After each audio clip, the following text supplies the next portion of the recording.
رب زدني علما رب زدني علما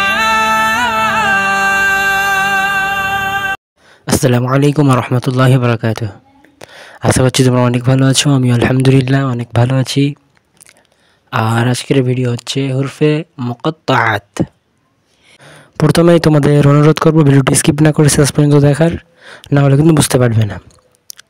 তো চলো হুরফে মুকাত্তাআত কীভাবে পড়তে হয় তোমাদের পড়ে শোনাই।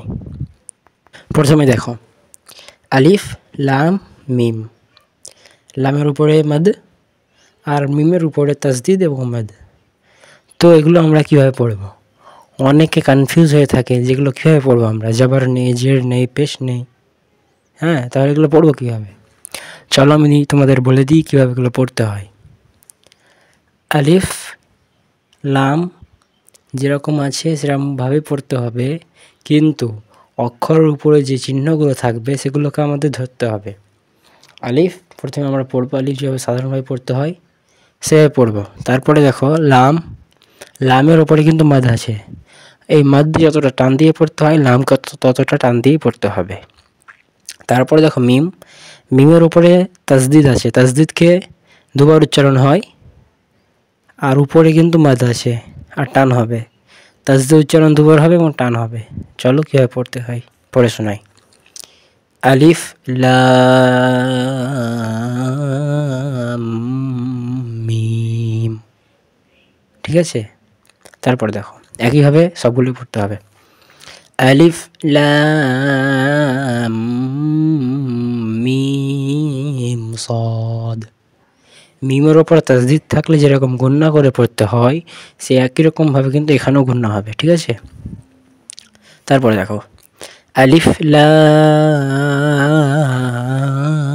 রা, তারপরে দেখো আলিফ লাম মিম রা, তারপরে দেখো কাফ হা ইয়া আইন সাদ, তারপরে দেখো তাহা, তারপরে দেখো তাসিম মিম, তারপরে দেখো তাসিন ইয়াসিন صاد حاميم حاميم عين سين قاف قاف নুন। তাহলে এগুলো অক্ষরগুলো এভাবে আমাদের পড়তে হবে। কোনো শ্রেণীর ভিতরে অনেক সূরা প্রথমে এরকম ধরনের অক্ষর থাকে, ঠিক আছে? এগুলো আমরা এভাবে পড়বো। আজকের ভিডিও এখান থেকে শেষ। যারা আমাদের চ্যানেল নতুন, তারা নিশ্চয়ই সাবস্ক্রাইব করবে, লাইক করবে আর কমেন্ট করে জানাবে ভিডিওটি কেমন লাগলো।